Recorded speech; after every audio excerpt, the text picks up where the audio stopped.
Olha aí, gente, que maravilha. Eu tô aqui em Orléans, na França, novamente junto com meu amigo René Séon, super baixista, super violonista, um cara super entendido de música e principalmente de jazz e de música brasileira.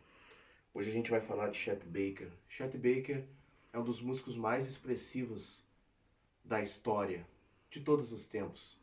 Ele faleceu na segunda parte da década de 80 e exatamente nesse momento da carreira dele, na verdade, desde o início da década de 70, ele, por estar impossibilitado de tocar nos Estados Unidos e não ser uma pessoa muito bem-vinda em alguns lugares, ter tido uma decadência na carreira, ele começa a tocar muito aqui na Europa. E o René, em 1985, teve uma passagem muito importante com Chet Baker, porque teve um festival de jazz na cidade de Vichy, no dia 6 de julho de 1985, e o René fez parte da contratação do Chet Baker. O René apresentou o Chet Baker e conviveu com o Chet Baker um pouco. Na verdade, durante quase que um dia inteiro, ele teve várias impressões, experiências e esteve do lado da lenda Chet Baker. Então a gente vai falar sobre isso, que eu acho muito importante e curioso, né? É legal de saber. So, René, my friend, thank you very much for opening the doors of your house for me and Luciana come here. It's we has a many experience together in Chartres, here in your house, in another clubs. So I'm so happy for to be here. Let me ask to you, Chet Baker, how started this process between Vichy Jazz Festival and Chet Baker 6th of July one night 85, and how you was together, your bridge between Chet Baker and club introduce. Tell me a little bit about this experience, please.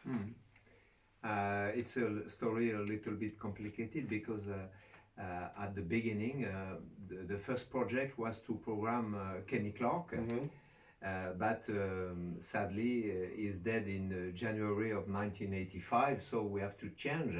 And I phoned to Philippe Catherine, the guitarist, who told me at that moment that he was playing at that time with Chet Baker in trio with Jean-Louis Rassinfosse, and by the mean of his impresario Martin Palmé, we elaborate a contract with for Chet Baker 6,000 francs, equivalent of 1,000 euros of today. 1.000 euros. The same amount for Philippe Catherine, and half of the amount for the bassist, but Jean-Louis Rassinfosse. But the story was very uncertain because at that time Chet Baker has many problems of health, dependency to drugs. So the months before the concert, Martin Palmé phoned me and told me that she didn't know if the concert could happen because Chet Baker play only 3 songs, and after that he was not able to play because of health problem. Brief and tired. Yes. So we decide to maintain the concert, and we launched the advertisement campaign with especially that document, Festival International de Jazz, with traditional jazz, African jazz, and trio Chet Chet Baker. Baker, Philippe Catherine, Jean-Louis Rassinfosse.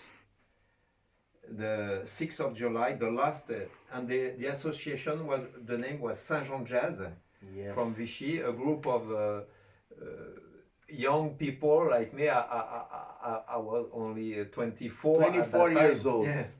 This is the ticket of The ticket of the jazz festival. 85 euros, so equivalent of 85 francs. 12 euros today. 12 euros. 12 euros. 12 euros to see Chet Baker at that time. Important question, René. How was the the impression and the magic inside the people about Chet Baker in this time. People start to be surprised. Oh my God, Chet Baker comes to here, or people, oh, Chet Baker, he's a druggist guy. What can you say about this? At that time, Chet Baker was less known than today. Chet Baker became a myth after his death, like many other musicians. Yes. So at that time, I saw Chet Baker twice before that concert in Antibes, Jouan-les-Pins, in duo with the pianist Paul Blais, and also in a curious situation in Saint-Étienne with saxophonist Lou Donaldson, the son of Charlie Parker and soul jazz. So they take many opportunities to play with many people, and a life very chaotic. So Yes. he was not in the big tour like Miles Davis or Dizzy Gillespie at that time. Miles Davis and Dizzy Gillespie, I remember the price. The price was 10 times the price of Chet Baker. Chet Baker was very cheap to have Chet Baker in concert at that time. That's why for our young association we choose Chet Baker. And the concert happened in a theater in not in a room, in air. Outside. Yes. Yeah, it was outside. summer. Suppose that was warm. Yes, exactly. Good climate. So my friend Mathieu Bruyat played in the first part with a trumpeter and a trio, bebop, and after I enter in scene with a mic, and I say, ladies and gentlemen, I have the honor to present you Jean-Louis Rassinfosse on double bass, Philippe Catherine on guitar, and Chet Baker on trumpet. And the dream become reality, and Chet arrived behind all the people in the circle, and after that it was just magic. If you want, we can listen an extract of that concert. Yes. Okay. We can. And document too. Gente, essa gravação é a gravação do dia do festival Vichy. Essa gravação o René não sabe como, mas essa gravação parou na mão dele, talvez com o engenheiro de som ou a produção do festival, que ele fazia parte, chegou nele. Olha a qualidade do som. Chet Baker Trio. Final de carreira, mas a música excepcional, excelente. Escutem.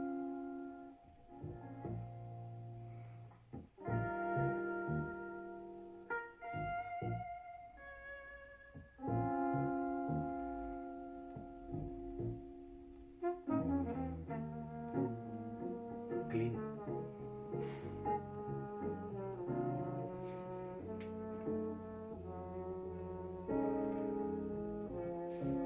He played sit down. He was sit down playing. Yes.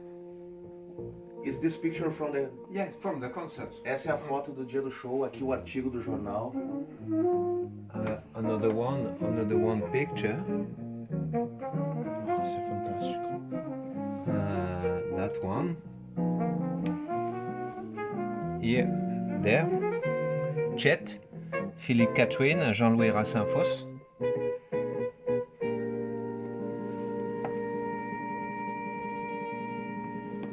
And another one, perhaps aqui. Wow. And the audience. The audience. The audience. Full. And on songs, I have improvisation of Chet Baker. Solo. How long did he played? I think 1.5 hours. 1 hour and a half, something like that. He sang too, or only played trumpet? He sang too, yes. I don't remember if the other. I have 2 songs, Living. I think it's just instrumental Living. It's a beautiful, from a composition by Richie Bayrack. Living. He played the standard, the classicals, or only side B? Yeah, My Funny Valentine, Estate. Estate, because the record available on the market today as a record from that trio, recorded in Netherlands 1 week before the concert. And the repertoire is Living, Estate, Love for Sale, My Funny Valentine. The Land is Low? No? No, not at that time. Find this. There is some documents about this concert in my website. I made it in the end of 90s. It's about the address is René.Séon, free.fr.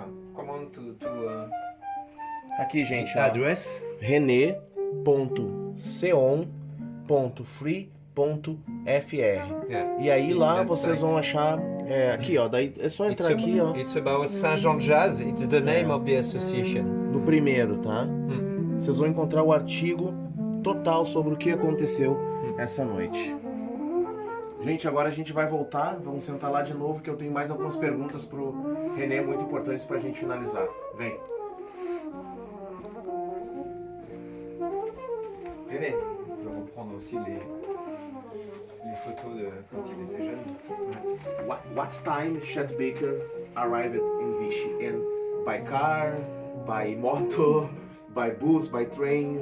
He arrived Details. at the last moment. Details. We were very worried because he didn't arrive. So just 1 hour before the starting of the concert, he was not there. 8 o'clock. Yes, so he arrived just at the last moment with his wife at that moment. We can see her in the film Let's Get Lost. He arrives from the east of Italy, Okay. from the east of Italy, and just for the concert, he played the concert, and then after we reserve an hotel for him and his wife. But he returned. He didn't use the room. He come and return the same. Yes. One shot. Yes. More than 1,200 kilometers. He was in Bologna, Modena, something like that. This south, area. Rimini, that Rimini. region. Rimini, Ah, okay, between Ancona, Ancona and Venezia. Between Ancona and Venezia. Perfect. On the Adriatic coast. And words. Did you have some conversation with him? Do you remember something that he spoke in the backstage and out of stage? After the concert, we have a dramatic fact because my friend who played in the first part, Mathieu, his guitar was stolen during the concert of Chet Baker. The guy that was here? Yes, Last year? yes. Yes, I know Mathieu. The guy you know, Yes, Mathieu, I know him. Yes. Mathieu.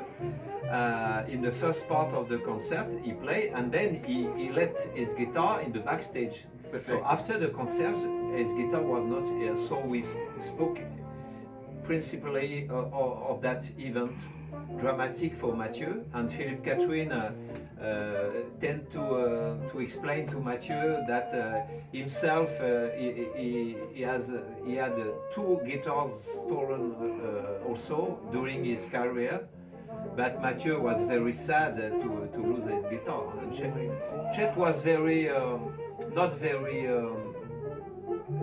expensive to speaking. Very quiet. Quiet. Right. Yes. Not too much words. No, not too much. Silence. Silence. Yes. He ate something, drink. I don't drink perhaps water, but I don't remember exactly that fact. The humor. Yeah. Introspective. Yes. But he was very. That's not the same man that when he was younger. Yes. We are very beautiful photos. The height of in success. 1985, he looks like perhaps 70 years old, or he has only 55. Because he passed away in April of 88 in Netherlands, in Amsterdam. And he was about 58 or 57 years old. Yeah, but I remember that your wife Lucy told me that you and her was in some place in Paris years ago, and she say to you, it's not Chet Baker. Yeah, but he's different. He was very old and different face. It was in Paris.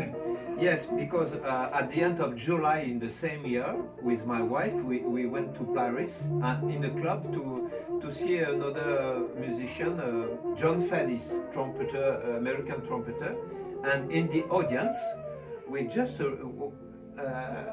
side by side. We saw Chet Baker who arrived just a few days after the concert.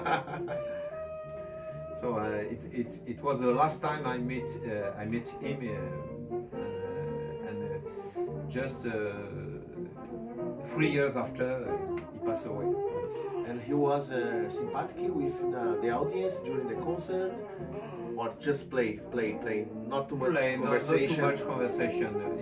He play, sing only, not too much word. And after the concert, they took the car and come back to Italy. Yeah, straight. Just with the trumpet in the box and go back to Italy. To Italy. Gente, então essa história achei super interessante de contar para vocês, porque eu sabia boa parte dela, porque o René me contou o ano passado quando eu estive aqui nesse estúdio. Eu toquei aqui. A gente passou o dia inteiro fazendo workshop, conversando, tocando violão, e o René me contou várias histórias sobre esse momento, onde ele apresenta o Chet Baker, onde ele faz um intermédio entre o Chet Baker e o pessoal do festival de Vichy, aqui na França, em 1985, e sobre o cachê dele, como ele estava de humor, a vibe e tudo o que aconteceu. A gente sabe que alguns anos depois o Chet Baker morreu, e como o próprio René disse, ele virou uma lenda e foi realmente reconhecido depois da morte dele. Eu li o livro dele, eu tenho o livro dele, a biografia dele, e no velório dele haviam apenas 33 pessoas, e ele foi somente reconhecido um bom tempo depois da sua morte. René, I just was speaking to the guys that when Chet Baker passed away in 88, his funeral was only 33 person, and the music critical from all the part of America was destroyed him and destroyed his music, and after the same people that kick off him and shot him, in this time they put Chet Baker in the first part of the wall, glorificate of him. So, what can I say to you? That the history of René about Chet Baker is very important, because he made the music in all the part of the world. Now he's recognized, but people that really know and have music of important thing and situation of their life really know and recognize who is good and who is not good. René, thank you for this. It was a pleasure. Oh, my pleasure. It's amazing. To tell you that story, Adriano. Next time, let's speak about Charlie Parker, because René... I did not meet Charlie Parker. Yeah, but René will organize a concert with 23 tracks of Charlie Parker, and give the rule for every musician learn one song and play Charlie Parker. René has a big history inside his mind, inside his head. Merci beaucoup, René. Obrigado, Adriano. René fala português também um pouco, né? Fala, né, René? Obrigado. Do you speak a little bit Portuguese too? A little bit.